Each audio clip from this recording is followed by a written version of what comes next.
Hello, welcome to the Beyond Vomit Podcast, an extension of the series of podcasts. As always, I'm your host, Mac Taylor, and today we are talking about the second to last episode of Big Brother Canada 9, where we go to the final four to the final three, baby.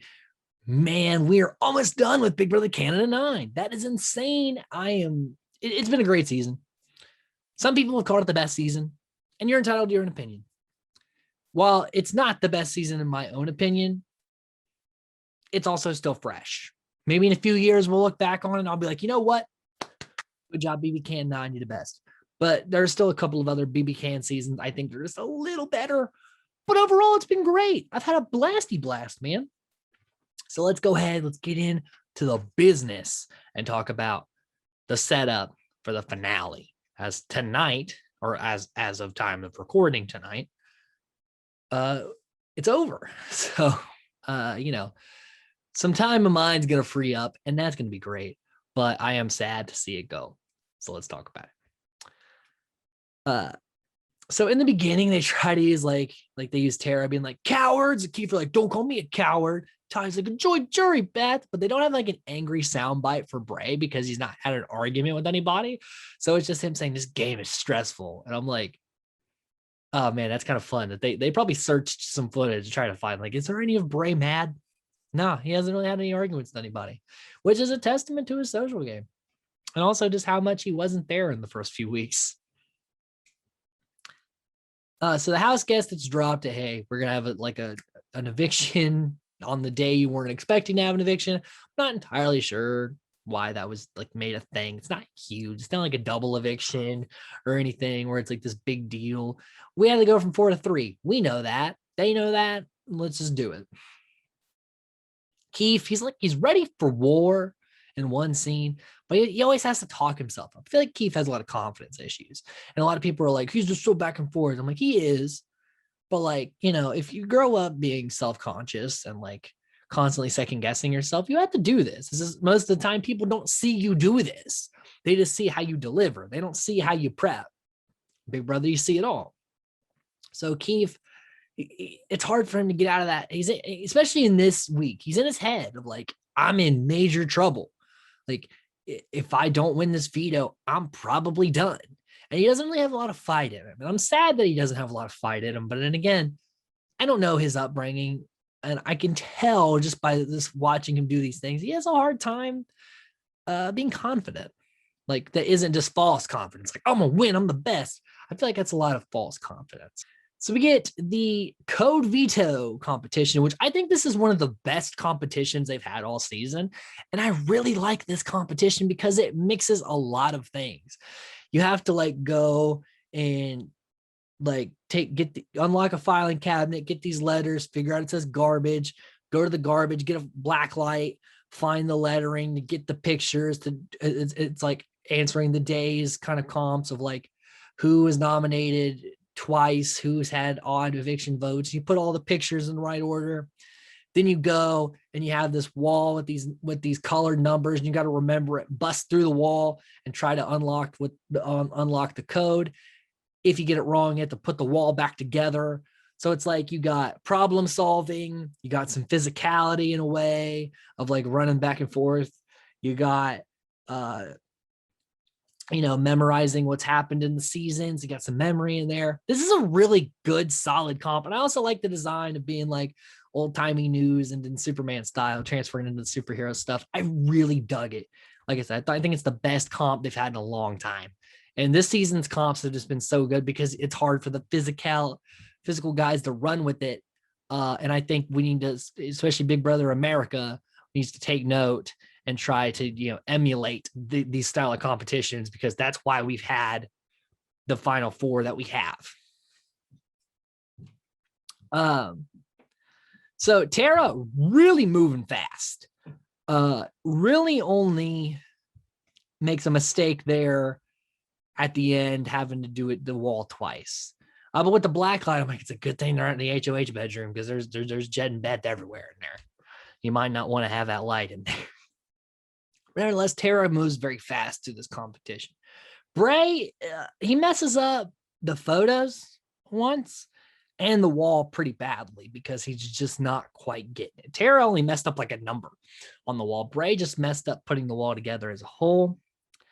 Ty, slow at the start. He couldn't even find the phone. That's like what cracked me up the most about Ty in this comp. The phone rings and he's like looking outside, like, where's the phone?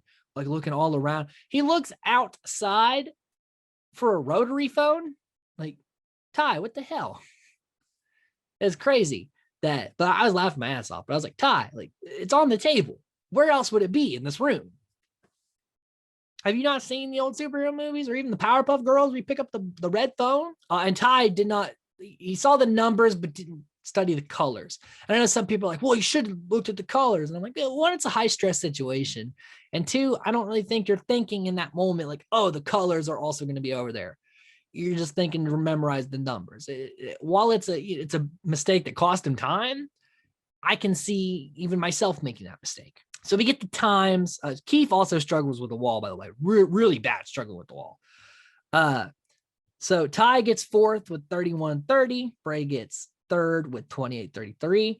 And with a 9-minute difference, Tara wins the power of veto, saving herself and becoming the sole vote between Braden and Kiefer.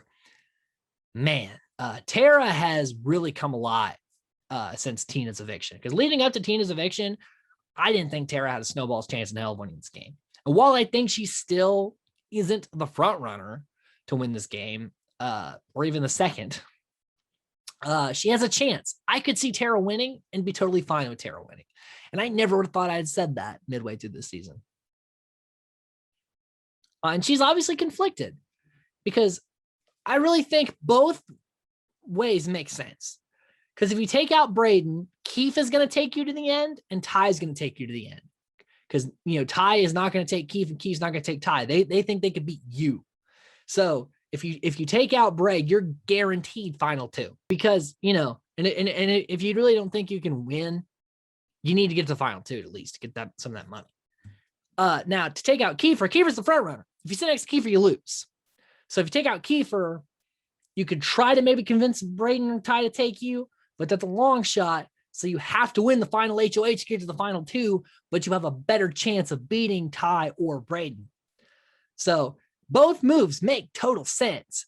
But if I was Tara, I probably would have taken out Braden and tried to take Ty to the end, because no matter what, I'm going to the final two.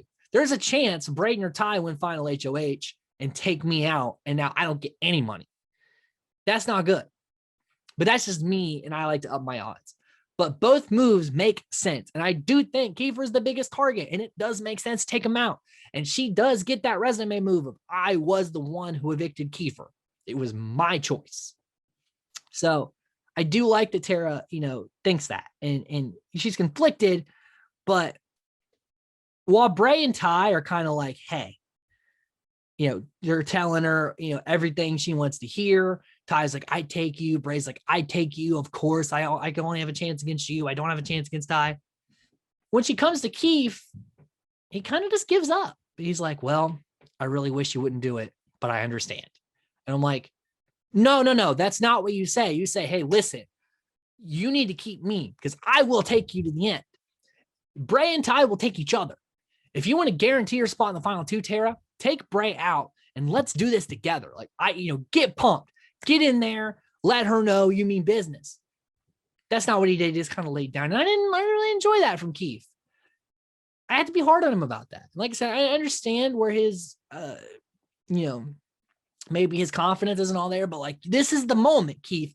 You've worked so hard up to this point. This is the time, let it all out. Do your business. And he just didn't.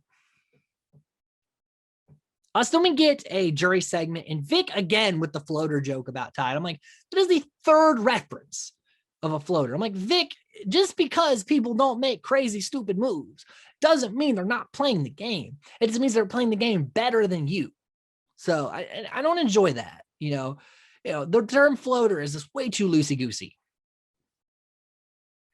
Also, Roe trying to work out with Jed, and Jed has a shirt off in like 9-degree weather because that's what he was cast on the show for, was to, take off his shirt and work out. It's the whole point. Jed's here. It definitely wasn't for good strategic gameplay, as we saw. So Beth rooting for Tara, which is interesting.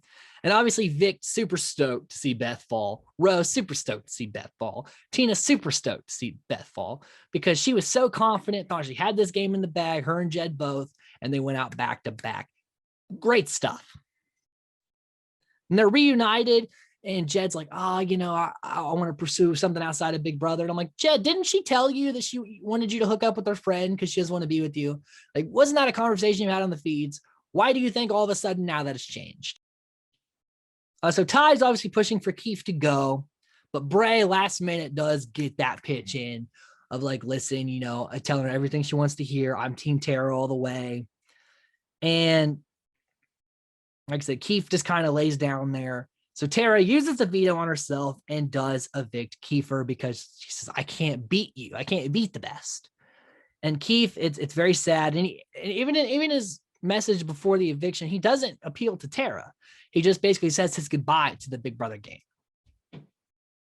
And again, it was emotional. I felt for him. Keith was my pick. Got 4th place, played a hell of a game, but really kind of just flamed out there at the end. So that's it, guys. That's our final 3. I would like to see Ty win because he really has come alive in the latter half of the game, and he was part of the Sunsetters in the half.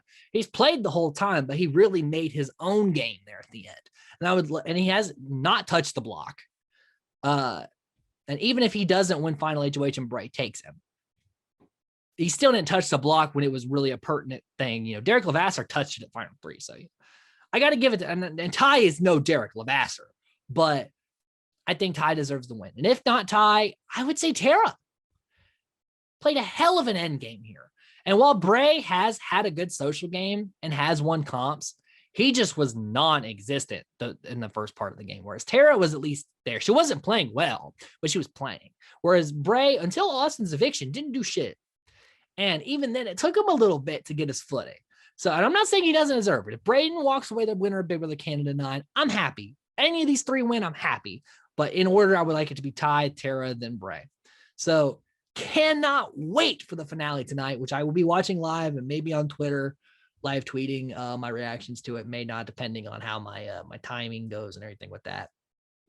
And I will be podcasting, tomorrow morning about the finale, about my thoughts. It's a 2-hour episode. I have a lot of thoughts and opinions about the season as a whole. And I cannot wait to end this great season with you guys and move on to the next thing on the agenda. Because I think BBUS is going to start up soon and hopefully it's not shit. So with that being said, stay safe and stay nerdy.